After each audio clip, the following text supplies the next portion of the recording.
أشهد أن محمد رسول الله۔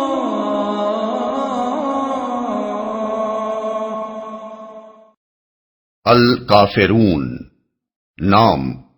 پہلی ہی آیت قل یا ایھا الکافرون کے لفظ الکافرون کو اس سورہ کا نام قرار دیا گیا ہے۔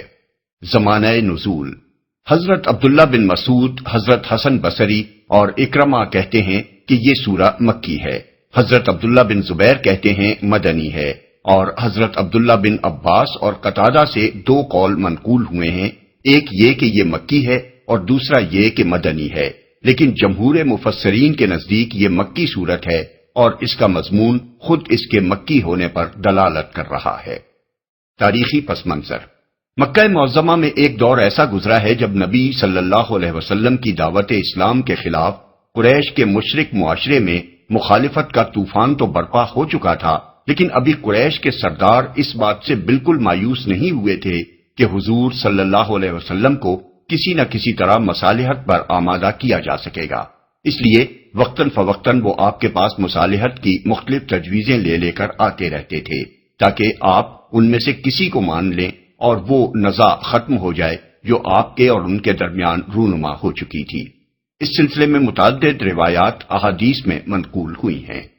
حضرت عبداللہ بن عباس کی روایت ہے کہ قریش کے لوگوں نے رسول اللہ صلی اللہ علیہ وسلم سے کہا، ہم آپ کو اتنا مال دیے دیتے ہیں کہ آپ مکہ کے سب سے زیادہ دولت مند آدمی بن جائیں، آپ جس عورت کو پسند کریں اس سے آپ کی شادی کیے دیتے ہیں، ہم آپ کے پیچھے چلنے کے لیے تیار ہیں، آپ بس ہماری یہ بات مان لیں کہ ہمارے معبودوں کی برائی کرنے سے باز رہیں۔ اگر یہ آپ کو منظور نہیں تو ہم ایک اور تجویز آپ کے سامنے پیش کرتے ہیں جس میں آپ کی بھی بھلائی ہے اور ہماری بھی۔ حضور صلی اللہ علیہ وسلم نے پوچھا وہ کیا ہے؟ انہوں نے کہا 1 سال آپ ہمارے معبودوں لات اور عزا کی عبادت کریں اور 1 سال ہم آپ کے معبود کی عبادت کریں۔ حضور صلی اللہ علیہ وسلم نے فرمایا اچھا ٹھہرو، میں دیکھتا ہوں کہ میرے رب کی طرف سے کیا حکم آتا ہے۔ اس کا یہ مطلب نہیں کہ رسول اللہ صلی اللہ علیہ وسلم کسی درجے میں بھی اس تجویز کو قابل قبول کیا مانی، قابل غور بھی سمجھتے تھے، اور آپ نے معاذ اللہ کفار کو یہ جواب اس امید پر دیا تھا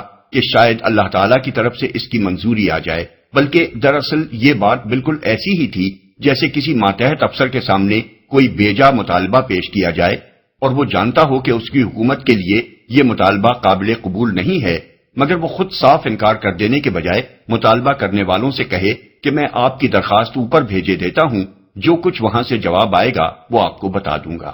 اس سے فرق یہ واقع ہوتا ہے کہ ماتحت افسر اگر خود ہی انکار کر دے تو لوگوں کا اصرار جاری رہتا ہے، لیکن اگر وہ بتائے کہ اوپر سے حکومت کا جواب ہی تمہارے مطالبے کے خلاف آیا ہے تو لوگ مایوس ہو جاتے ہیں۔ اس پر وحی نازل ہوئی قل یا ایھا الکافرون،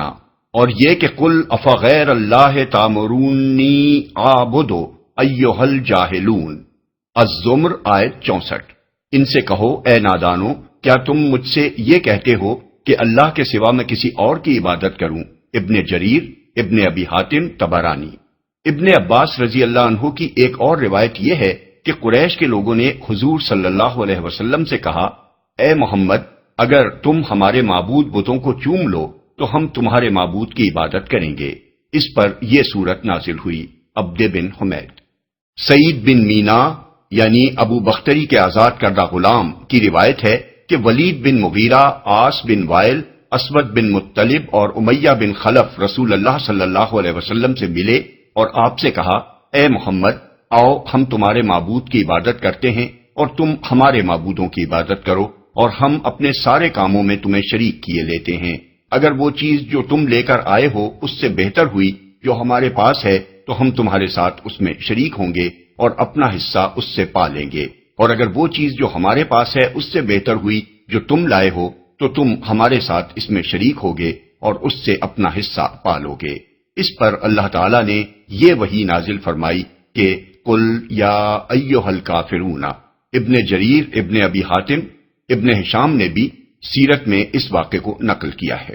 وہب بن منبہ کی روایت ہے کہ قریش کے لوگوں نے رسول اللہ صلی اللہ علیہ وسلم سے کہا اگر آپ پسند کریں تو 1 سال ہم آپ کے دین میں داخل ہو جائیں اور 1 سال آپ ہمارے دین میں داخل ہو جایا کریں۔ عبد بن حمید ابن ابی حاتم۔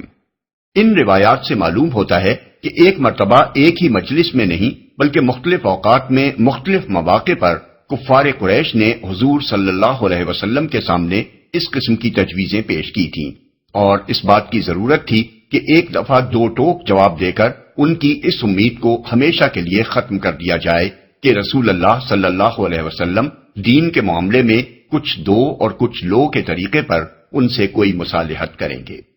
موضوع اور مضمون۔ اس پس منظر کو نگاہ میں رکھ کر دیکھا جائے تو معلوم ہوتا ہے کہ یہ سورہ مذہبی رواداری کی تلقین کے لیے نازل نہیں ہوئی تھی جیسا کہ آج کل کے بعض لوگ خیال کرتے ہیں، بلکہ اس لیے نازل ہوئی تھی کہ کفار کے دین اور ان کی پوجا پاٹ اور ان کے معبودوں سے قطعی برات، بیزاری اور لا تعلقی کا اعلان کر دیا جائے اور انہیں بتا دیا جائے کہ دین کفر اور دین اسلام ایک دوسرے سے بالکل الگ ہیں، ان کے باہم مل جانے کا سرے سے کوئی سوال ہی پیدا نہیں ہوتا۔ یہ بات اگرچہ ابتداً قریش کے کفار کو مخاطب کر کے ان کی تجاویز مصالحت کے جواب میں کہی گئی تھی، لیکن یہ انہی تک محدود نہیں ہے بلکہ اسے قرآن میں درج کر کے تمام مسلمانوں کو قیامت تک کے لیے یہ تعلیم دے دی گئی ہے کہ دین کفر جہاں جس شکل میں بھی ہے ان کو اس سے قول اور عمل میں برات کا اظہار کرنا چاہیے اور بلا رو رعایت کہہ دینا چاہیے کہ دین کے معاملے میں وہ کافروں سے کسی قسم کی مداہنت یا مصالحت نہیں کر سکتے۔ اسی لیے یہ سورہ اس وقت بھی پڑھی جاتی رہی جب وہ لوگ مر کھپ گئے تھے جن کی باتوں کے جواب میں اسے نازل فرمایا گیا تھا، اور وہ لوگ بھی مسلمان ہونے کے بعد اسے پڑھتے رہے جو اس کے نزول کے زمانے میں کافر و مشرک تھے، اور ان کے گزر جانے کے صدیوں بعد آج بھی مسلمان اس کو پڑھتے ہیں، کیونکہ کفر اور کافری سے بیزاری اور لا تعلقی ایمان کا دائمی تقاضا ہے۔ رسول اللہ صلی اللہ علیہ وسلم کی نگاہ میں اس سورہ کی کیا اہمیت تھی، اس کا اندازہ ذیل کی چند احادیث سے کیا جا سکتا ہے۔ حضرت عبداللہ بن عمر رضی اللہ عنہ کی روایت ہے کہ میں نے بارہا حضور صلی اللہ علیہ وسلم کو فجر کی نماز سے پہلے اور مغرب کی نماز کے بعد کی 2 رکعتوں میں قل یا ایھا الکافرون اور قل ھو اللہ احد پڑھتے دیکھا ہے۔ اس مضمون کی متعدد روایات کچھ لفظی اختلافات کے ساتھ امام احمد، ترمذی، نسائی، ابن ماجہ، ابن حبان اور ابن مردوے نے ابن عمر رضی اللہ عنہ سے نقل کی ہیں۔ حضرت خباب رضی اللہ عنہ کہتے ہیں کہ نبی صلی اللہ علیہ وسلم نے مجھ سے فرمایا کہ جب تم سونے کے لیے اپنے بستر پر لیٹو تو قل یا ایھا الکافرون پڑھ لیا کرو، اور حضور صلی اللہ علیہ وسلم کا خود بھی یہ طریقہ تھا کہ جب آپ صلی اللہ علیہ وسلم سونے کے لیے لیٹتے تو یہ سورت پڑھ لیا کرتے تھے۔ بزار، طبرانی، ابن مردوے۔ ابن عباس رضی اللہ عنہ کا بیان ہے کہ رسول اللہ صلی اللہ علیہ وسلم نے لوگوں سے فرمایا، میں تمہیں بتاؤں وہ کلمہ جو تم کو شرک سے محفوظ رکھنے والا ہے، وہ یہ ہے کہ سوتے وقت قل یا ایھا الکافرون پڑھ لیا کرو۔ ابو یعلا، طبرانی۔ حضرت انس رضی اللہ عنہ کہتے ہیں کہ رسول اللہ صلی اللہ علیہ وسلم نے حضرت معاذ بن جبل سے فرمایا، سوتے وقت قل یا ایھا الکافرون پڑھ لیا کرو کیونکہ یہ شرک سے برات ہے۔ بیہقی فی الشعب۔ فردہ بن نوفل اور عبد الرحمن بن نوفل دونوں کا بیان ہے کہ ان کے والد نوفل بن معاویۃ الاشجعی رضی اللہ عنہ نے رسول اللہ صلی اللہ علیہ وسلم سے عرض کیا کہ مجھے کوئی ایسی چیز بتا دیجئے جسے میں سوتے وقت پڑھ لیا کروں۔ آپ نے فرمایا، قل یا ایھا الکافرون آخر تک پڑھ کر سو جایا کرو کیونکہ یہ شرک سے برات ہے۔ مسند احمد، ابو داؤد، ترمذی، نسائی، ابن ابی شیبہ، حاکم ابن مردوے، بیہقی فی الشعب۔ ایسی ہی درخواست حضرت زید بن حارثہ رضی اللہ عنہ کے بھائی حضرت جبلہ بن حارثہ نے حضور صلی اللہ علیہ وسلم سے کی تھی، اور ان کو بھی آپ نے یہی جواب دیا تھا۔ مسند احمد، طبرانی۔ بسم اللہ الرحمن الرحیم۔ شروع اللہ کے نام سے جو رحمان و رحیم ہے۔ قل یا ایھا الکافرون لا اعبد ما تعبدون ولا انتم عابدون ما اعبد۔ کہہ دو کہ اے کافرو، میں ان کی عبادت نہیں کرتا جن کی عبادت تم کرتے ہو، اور نہ تم اس کی عبادت کرنے والے ہو جس کی عبادت میں کرتا ہوں۔ اے کافرو، اس آیت میں چند باتیں خاص طور پر توجہ طلب ہیں۔ نمبر 1، حکم اگرچہ نبی صلی اللہ علیہ وسلم کو دیا گیا ہے کہ آپ کافروں سے یہ بات صاف صاف کہہ دیں، لیکن آگے کا مضمون یہ بتا رہا ہے کہ ہر مومن کو وہی بات کافروں سے کہہ دینی چاہیے جو بات کی آیات میں بیان ہوئی ہے، حتیٰ کہ جو شخص کفر سے توبہ کر کے ایمان لے آیا ہو اس کے لیے بھی لازم ہے کہ دین کفر اور اس کی عبادات اور معبودوں سے اسی طرح اپنی برت کا اظہار کر دے۔ بس لفظ قل یعنی کہہ دو کہ اولین مخاطب تو رسول اللہ صلی اللہ علیہ وسلم ہی ہیں، مگر یہ حکم حضور کے لیے خاص نہیں ہے بلکہ آپ کے واسطے سے ہر مومن کو پہنچتا ہے۔ نمبر 2، کافر کا لفظ کوئی گالی نہیں ہے جو اس آیت کے مخاطبوں کو دی گئی ہو، بلکہ عربی زبان میں کافر کے معنی انکار کرنے والے اور نہ ماننے والے یعنی ان بلیور کے ہیں، اور اس کے مقابلے میں مومن کا لفظ مان لینے اور تسلیم کرنے والے یعنی بلیور کے لیے بولا جاتا ہے۔ لہذا اللہ کے حکم سے نبی صلی اللہ علیہ وسلم کا یہ فرمانا کہ اے کافرو دراصل اس معنی میں ہے کہ اے وہ لوگو جنہوں نے میری رسالت اور میری لائی ہوئی تعلیم کو ماننے سے انکار کر دیا ہے، اور اسی طرح ایک مومن جب یہ لفظ کہے گا تو اس کی مراد محمد صلی اللہ علیہ وسلم پر ایمان نہ لانے والے ہوں گے۔ 3، اے کافرو کہا ہے، اے مشرکو نہیں کہا، اس لیے مخاطب صرف مشرکین ہی نہیں ہیں بلکہ وہ سب لوگ ہیں جو محمد صلی اللہ علیہ وسلم کو اللہ تعالیٰ کا رسول اور آپ کی لائی ہوئی تعلیم و ہدایت کو اللہ جل شانہ کی تعلیم و ہدایت نہیں مانتے، خواہ وہ یہود ہوں، نصارہ ہوں، مجوسی ہوں یا دنیا بھر کے کفار و مشرکین اور ملاحدہ ہوں۔ اس خطاب کو صرف قریش یا عرب کے مشرکین تک محدود رکھنے کی کوئی وجہ نہیں ہے۔ نمبر 4، منکرین کو اے کافروں کہہ کر خطاب کرنا بالکل ایسا ہی ہے جیسے ہم کچھ لوگوں کو اے دشمنوں یا اے مخالفوں کہہ کر مخاطب کریں۔ اس طرح کا خطاب دراصل مخاطبوں کی ذات سے نہیں ہوتا بلکہ ان کی صفت دشمنی اور صفت مخالفت کی بنا پر ہوتا ہے، اور اسی وقت تک کے لیے ہوتا ہے جب تک ان میں یہ صفت باقی رہے۔ اگر ان میں سے کوئی دشمنی مخالفت چھوڑ دے یا دوست اور حامی بن جائے تو وہ اس خطاب کا مخاطب نہیں رہتا۔ بالکل اسی طرح جن لوگوں کو اے کافروں کہہ کر خطاب کیا گیا ہے وہ بھی ان کی صفت کفر کے لحاظ سے ہے نہ کہ ان کی ذاتی حیثیت سے۔ ان میں سے جو شخص مرتے دم تک کافر رہے اس کے لیے تو یہ خطاب دائمی ہوگا، لیکن جو شخص ایمان لے آئے وہ اس کا مخاطب نہ رہے گا۔ نمبر 5، مفسرین میں سے بہت سے بزرگوں نے یہ رائے ظاہر کی ہے کہ اس صورت میں اے کافروں کا خطاب قریش کے صرف ان چند مخصوص لوگوں سے تھا جو رسول اللہ صلی اللہ علیہ وسلم کے پاس دین کے معاملے میں مصالحت کی تجویزیں لے کر آ رہے تھے، اور جن کے متعلق اللہ تعالیٰ نے اپنے رسول صلی اللہ علیہ وسلم کو بتا دیا تھا کہ یہ ایمان لانے والے نہیں ہیں۔ یہ رائے انہوں نے 2 وجوہ سے قائم کی ہے۔ ایک یہ کہ آگے لا اعبد ما تعبدون یعنی جس کی یا جن کی عبادت تم کرتے ہو اس کی یا ان کی عبادت میں نہیں کرتا فرمایا گیا ہے، اور وہ کہتے ہیں کہ یہ قول یہود و نصارہ پر صادق نہیں آتا کیونکہ وہ اللہ کی عبادت کرتے ہیں۔ دوسرے یہ کہ آگے یہ بھی فرمایا گیا ہے کہ ولا انتم عابدون ما اعبد یعنی اور نہ تم اس کی عبادت کرنے والے ہو جس کی عبادت میں کرتا ہوں، اور ان کا استدلال یہ ہے کہ یہ قول ان لوگوں پر صادق نہیں آتا جو اس صورت کے نزول کے وقت کافر تھے اور بعد میں ایمان لے آئے، لیکن یہ دونوں دلیلیں صحیح نہیں ہیں۔ جہاں تک ان آیتوں کا تعلق ہے ان کی تشریح تو ہم آگے چل کر کریں گے، جس سے معلوم ہو جائے گا کہ ان کا وہ مطلب نہیں ہے جو ان سے سمجھا گیا ہے۔ یہاں اس استدلال کی غلطی واضح کرنے کے لیے صرف اتنی بات کہہ دینا کافی ہے کہ اگر اس سورہ کے مخاطب صرف وہ لوگ تھے تو ان کے مرکب جانے کے بعد اس سورہ کی تلاوت جاری رہنے کی آخر کیا وجہ ہے، اور اسے مستقل طور پر قرآن میں درج کر دینے کی کیا ضرورت تھی کہ قیامت تک مسلمان اسے پڑھتے رہیں؟ عبادت تم کرتے ہو،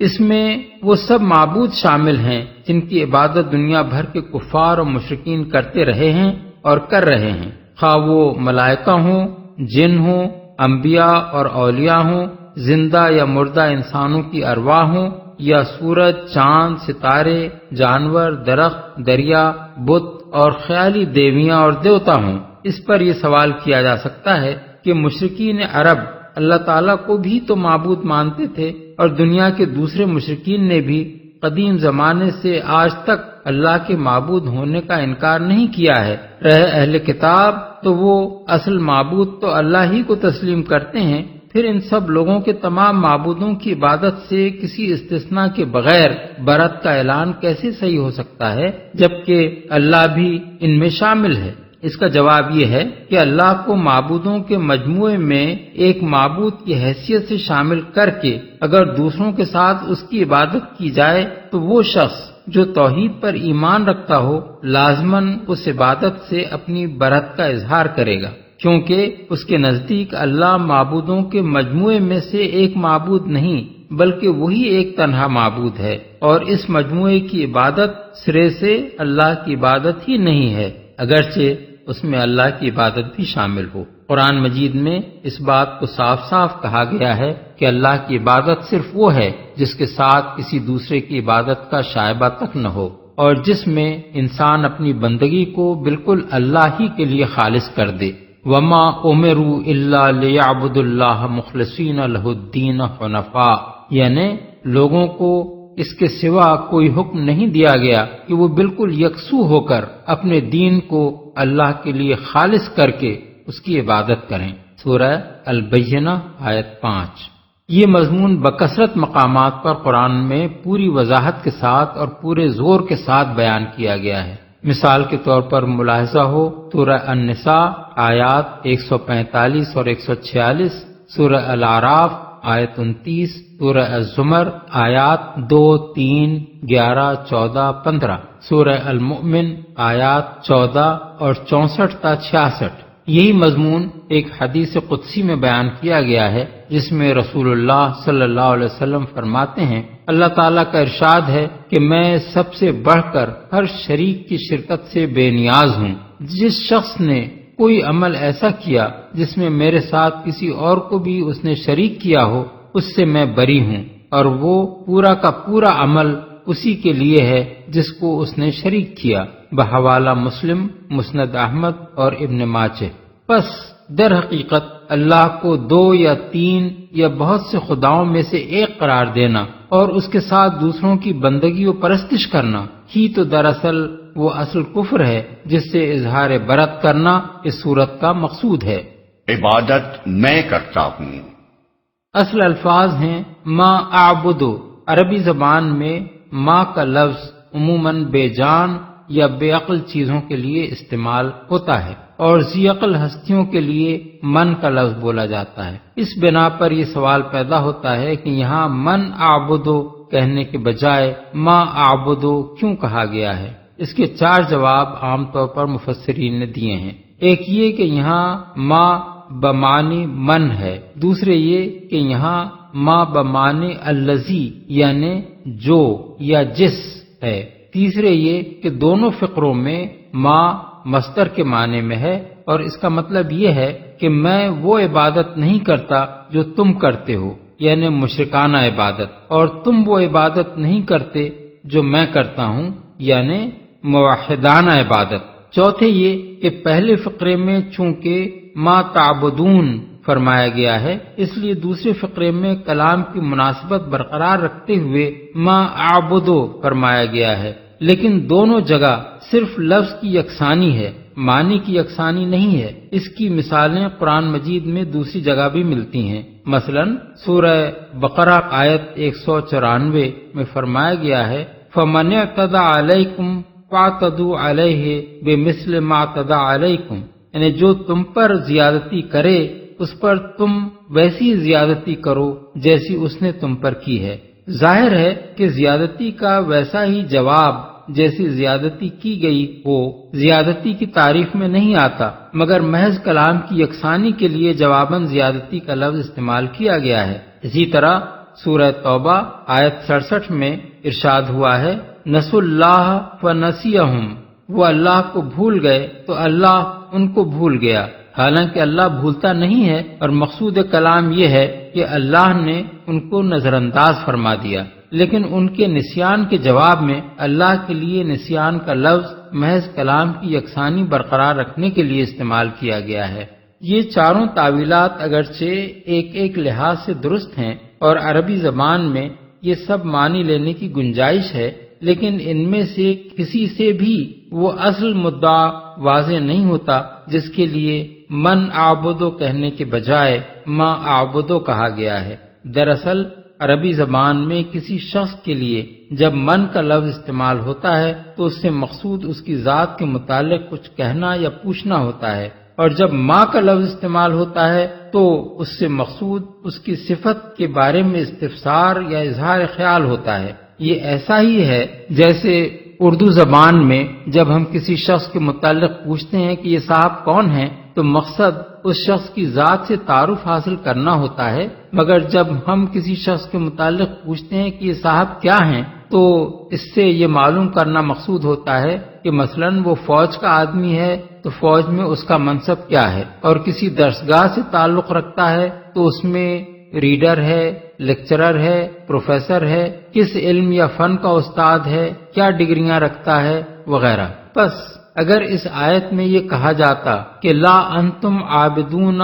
من اعبدو تو اس کا مطلب یہ ہوتا کہ تم اس ہستی کی عبادت کرنے والے نہیں ہو جس کی عبادت میں کرتا ہوں، اور اس کے جواب میں مشرکین اور کفار یہ کہہ سکتے تھے کہ اللہ کی ہستی کو تو ہم مانتے ہیں اور اس کی عبادت بھی ہم کرتے ہیں، لیکن جب یہ کہا گیا کہ لا انتم عابدون ما اعبدو تو اس کا مطلب یہ ہوا کہ جن صفات کے معبود کی عبادت میں کرتا ہوں ان صفات کے معبود کی عبادت کرنے والے تم نہیں ہو، اور یہی وہ اصل بات ہے جس کی بنا پر نبی صلی اللہ علیہ وسلم کا دین منکرین خدا کے سوا تمام اقسام کے کفار کے دین سے قطعی طور پر الگ ہو جاتا ہے، کیونکہ آپ کا خدا ان سب کے خدا سے بالکل مختلف ہے۔ ان میں سے کسی کا خدا ایسا ہے جس کو 6 دن میں دنیا پیدا کرنے کے بعد 7ویں دن آرام کرنے کی ضرورت پیش آئی، جو رب العالمین نہیں بلکہ رب اسرائیل ہے،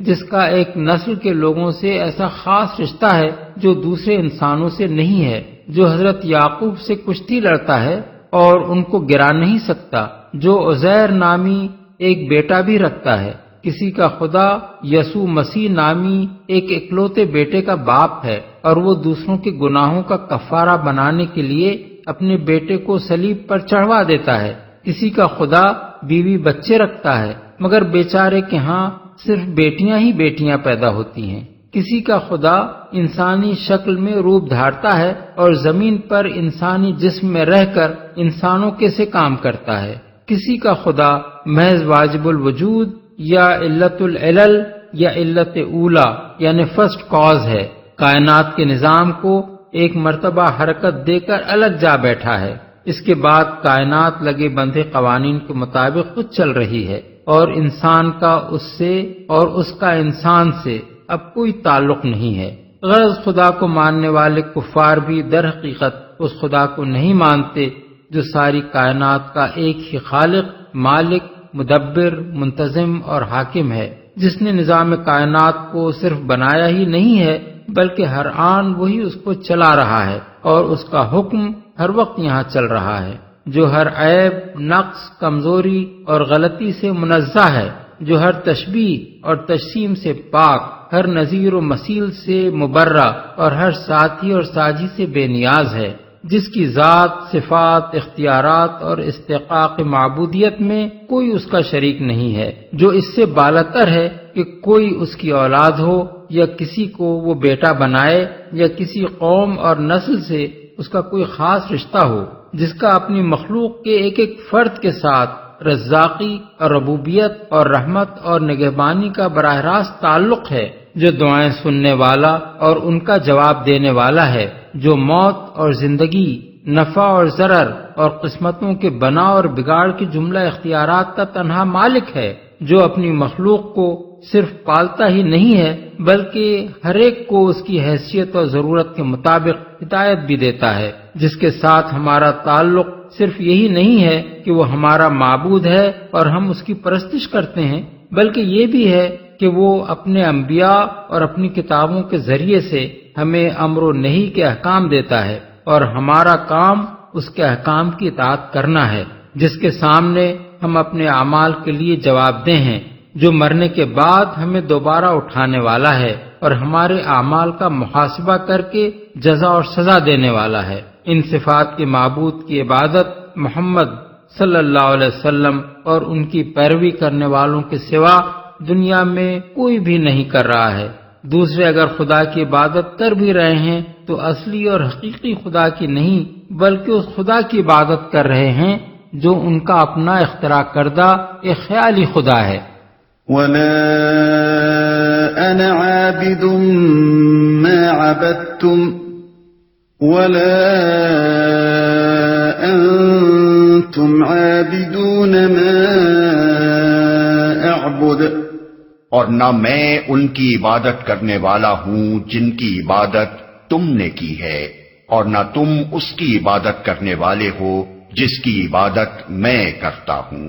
مفسرین میں سے ایک گروہ کا خیال ہے کہ یہ دونوں فقرے پہلے دو فقروں کے مضمون کی تکرار ہیں، اور یہ تکرار اس غرض کے لیے کی گئی ہے کہ اس بات کو زیادہ پرزور بنا دیا جائے جو پہلے دو فقروں میں کہی گئی تھی، لیکن بہت سے مفسرین اس کو تکرار نہیں مانتے، بلکہ وہ کہتے ہیں کہ ان میں ایک اور مضمون بیان کیا گیا ہے جو پہلے فقروں کے مضمون سے مختلف ہے۔ ہمارے نزدیک اس حد تک تو ان کی بات صحیح ہے کہ ان فقروں میں تکرار نہیں ہے، کیونکہ ان میں صرف اور نہ تم اس کی عبادت کرنے والے ہو جس کی عبادت میں کرتا ہوں کا اعادہ کیا گیا ہے، اور یہ اعادہ بھی اس معنی میں نہیں ہے جس میں یہ فقرہ پہلے کہا گیا تھا، مگر تکرار کی نفی کرنے کے بعد مفسرین کے اس گروہ نے ان دونوں فقروں کے جو معنی بیان کیے ہیں وہ ایک دوسرے سے بہت مختلف ہیں۔ یہاں اس کا موقع نہیں ہے کہ ہم ان میں سے ہر ایک کے بیان کردہ معنی کو نقل کر کے اس پر بحث کریں، اس لیے طول کلام سے بچتے ہوئے ہم صرف وہ معنی بیان کریں گے جو ہمارے نزدیک صحیح ہیں۔ پہلے فقرے میں فرمایا گیا ہے کہ اور نہ میں ان کی عبادت کرنے والا ہوں جن کی عبادت تم نے کی ہے۔ اس کا مضمون آیت نمبر 2 کے مضمون سے بالکل مختلف ہے، جس میں فرمایا گیا تھا کہ میں ان کی عبادت نہیں کرتا جن کی عبادت تم کرتے ہو۔ ان دونوں باتوں میں دو حیثیتوں سے بہت بڑا فرق ہے۔ ایک یہ کہ میں فلاں کام نہیں کرتا یا نہیں کروں گا کہنے میں اگرچہ انکار اور پرزور انکار ہے، لیکن اس سے بہت زیادہ زور یہ کہنے میں ہے کہ میں فلاں کام کرنے والا نہیں ہوں، کیونکہ اس کے معنی یہ ہیں کہ وہ ایسا برا کام ہے جس کا ارتکاب کرنا تو درکنار، اس کا ارادہ یا خیال کرنا بھی میرے لیے ممکن نہیں ہے۔ دوسرے یہ کہ جن کی عبادت تم کرتے ہو کا اطلاق صرف ان معبودوں پر ہوتا ہے جن کی عبادت کفار اب کر رہے ہیں، بخلاف اس کے جن کی عبادت تم نے کی ہے کا اطلاق ان سب معبودوں پر ہوتا ہے جن کی عبادت کفار اور ان کے آباء و اجداد زمانہ ماضی میں کرتے رہے ہیں۔ اب یہ ایک معلوم حقیقت ہے کہ مشرکین اور کفار کے معبودوں میں ہمیشہ رد و بدل اور حذف و اضافہ ہوتا رہا ہے۔ مختلف زمانوں میں کفار کے مختلف گروہ مختلف معبودوں کو پوجتے رہے ہیں، اور سارے کافروں کے معبود ہمیشہ اور ہر جگہ ایک ہی نہیں رہے ہیں۔ بس آیت کا مطلب یہ ہے کہ میں تمہارے آج کے معبودوں ہی سے نہیں بلکہ تمہارے آباء و اجداد کے معبودوں سے بھی بری ہوں، اور میرا یہ کام نہیں ہے کہ ایسے معبودوں کی عبادت کا خیال تک اپنے دل میں لاؤں۔ رہا دوسرا فقرہ، تو اگرچہ آیت نمبر 5 میں اس کے الفاظ وہی ہیں جو آیت نمبر 3 میں ہیں، لیکن دونوں جگہ اس کا مفہوم مختلف ہے۔ آیت نمبر 3 میں وہ اس فقرے کے بعد آیا ہے کہ میں ان کی عبادت نہیں کرتا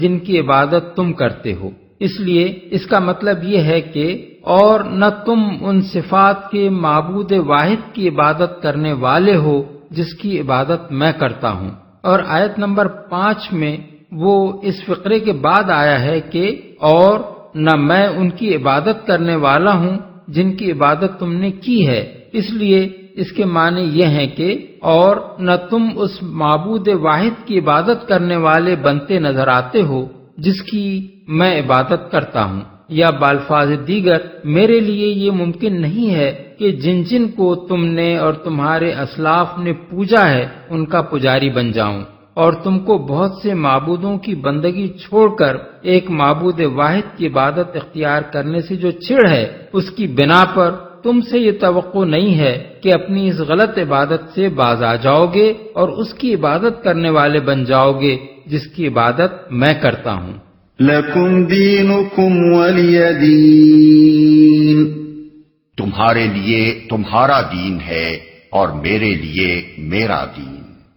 یعنی میرا دین الگ ہے اور تمہارا دین الگ، میں تمہارے معبودوں کا پرستار نہیں اور تم میرے معبود کے پرستار نہیں، میں تمہارے معبودوں کی بندگی نہیں کر سکتا اور تم میرے معبود کی بندگی کے لیے تیار نہیں ہو، اس لیے میرا اور تمہارا راستہ کبھی ایک نہیں ہو سکتا۔ یہ کفار کو رواداری کا پیغام نہیں ہے، بلکہ جب تک وہ کافر ہیں ان سے ہمیشہ کے لیے برت، بیزاری اور لا تعلقی کا اعلان ہے، اور اس سے مقصود ان کو اس امر سے قطعی اور آخری طور پر مایوس کر دینا ہے کہ دین کے معاملے میں اللہ کا رسول اور اس پر ایمان لانے والوں کا گروہ کبھی ان سے کوئی مصالحت کرے گا۔ یہی اعلان برت اور اظہار بیزاری اس سورت کے بعد نازل ہونے والی مکی سورتوں میں پے در پے کیا گیا ہے۔ چنانچہ سورہ یونس میں فرمایا، اگر یہ تجھے جھٹلاتے ہیں تو کہہ دے کہ میرا عمل میرے لیے ہے اور تمہارا عمل تمہارے لیے، جو کچھ میں کرتا ہوں اس کی ذمہ داری سے تم بری ہو اور جو کچھ تم کر رہے ہو اس کی ذمہ داری سے میں بری ہوں۔ آیت 41۔ پھر آگے چل کر اسی سورہ میں فرمایا، اے نبی کہہ دو کہ لوگو اگر تم میرے دین کے متعلق ابھی کسی شبہ میں ہو تو سن لو کہ اللہ کے سوا تم جن کی بندگی کرتے ہو میں ان کی بندگی نہیں کرتا، بلکہ صرف اس خدا کی بندگی کرتا ہوں جس کے اختیار میں تمہاری موت ہے۔ آیت 104۔ سورہ شعراء میں فرمایا، اے نبی اب اگر یہ لوگ تمہاری بات نہیں مانتے تو کہہ دو کہ جو کچھ تم کرتے ہو اس سے میں بری ذمہ ہوں۔ آیت 216۔ سورہ سبا میں فرمایا، ان سے کہو جو قصور ہم نے کیا ہو اس کی باز پرس تم سے نہ ہوگی اور جو کچھ تم کر رہے ہو اس کی کوئی جواب طلبی ہم سے نہیں کی جائے گی۔ کہو ہمارا رب ایک وقت ہمیں اور تمہیں جمع کرے گا اور ہمارے درمیان ٹھیک ٹھیک فیصلہ کر دے گا۔ آیات 25 اور 26۔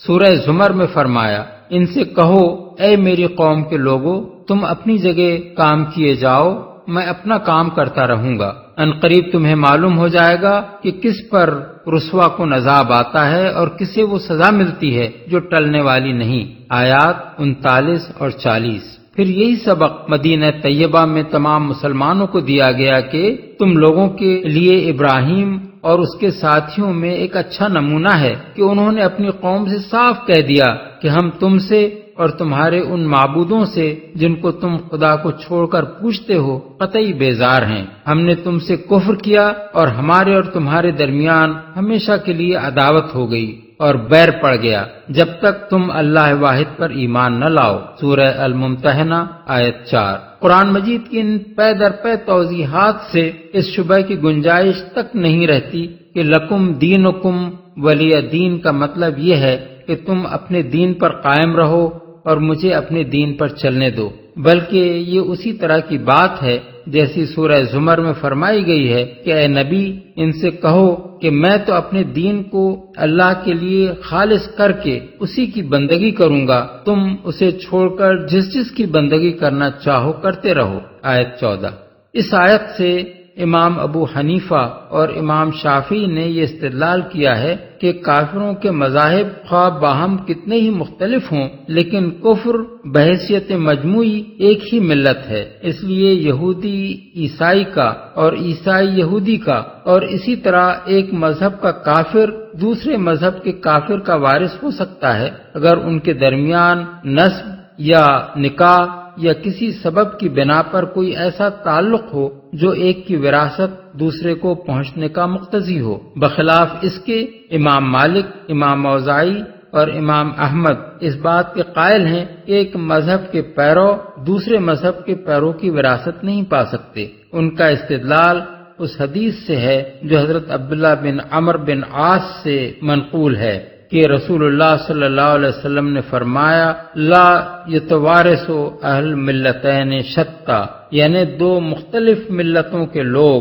ایک دوسرے کے وارث نہیں ہو سکتے۔ بروایت مسند احمد، ابو داؤد، ابن ماجہ اور دارقطنی۔ اس سے ملتے جلتے مضمون کی ایک حدیث ترمذی نے حضرت جابر سے اور ابن حبان نے حضرت عبداللہ بن عمر سے اور بزار نے حضرت ابو ہریرہ سے نقل کی ہے۔ اس مسئلے پر مفصل بحث کرتے ہوئے مسلک حنفی کے مشہور امام شمس الائمہ سرخسی لکھتے ہیں کفار آپس میں ان سب اسباب کی بنا پر بھی ایک دوسرے کے وارث ہو سکتے ہیں جن کی بنا پر مسلمان آپس میں ایک دوسرے کے وارث ہوتے ہیں، اور ان کے درمیان بعض ایسی صورتوں میں بھی توارث ہو سکتا ہے جن میں مسلمانوں کے درمیان نہیں ہوتا۔ حقیقت یہ ہے کہ اللہ نے بس دو ہی دین قرار دیے ہیں، ایک دین حق، دوسرے دین باطل۔ چنانچہ فرمایا لکم دینکم ولی دین، اور اس نے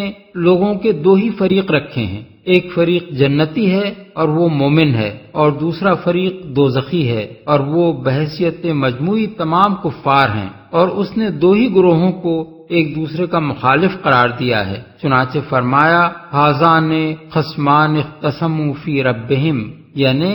یہ دو مد مقابل فریق ہیں جن کے درمیان اپنے رب کے معاملے میں جھگڑا ہے۔ سورہ الحج آیت 19۔ یعنی ایک فریق تمام کفار بحیثیت مجموعی ہیں اور ان کا جھگڑا اہل ایمان سے ہے۔ ہم یہ تسلیم نہیں کرتے کہ وہ اپنے اعتقاد کے مطابق باہم الگ الگ ملتیں ہیں، بلکہ مسلمانوں کے مقابلے میں وہ سب ایک ہی ملت ہیں، کیونکہ مسلمان محمد صلی اللہ علیہ وسلم کی رسالت اور قرآن کا اقرار کرتے ہیں اور وہ ان کا انکار کرتے ہیں، اسی وجہ سے وہ کافر قرار پائے ہیں اور مسلمانوں کے معاملے میں وہ سب ایک ملت ہیں۔ حدیث لا یتوارث اہل ملتین اسی بات کی طرف اشارہ کرتی ہے جس کا ہم نے ذکر کیا ہے، کیونکہ ملتین یعنی دو ملتوں کی تشریح رسول اللہ صلی اللہ علیہ وسلم نے اپنے اس ارشاد سے کر دی ہے کہ لا یرث المسلم الکافر ولا الکافر المسلم، یعنی مسلمان کافر کا وارث نہیں ہو سکتا اور نہ کافر مسلمان کا وارث ہو سکتا ہے۔ بحوالہ المقصود جلد 3 صفحات 30 تا 32۔ امام سرخسی نے یہاں جس حدیث کا حوالہ دیا ہے اسے بخاری، مسلم، نسائی، احمد، ترمذی، ابن ماجہ اور ابو داؤد نے حضرت اسامہ بن زید سے روایت کیا ہے۔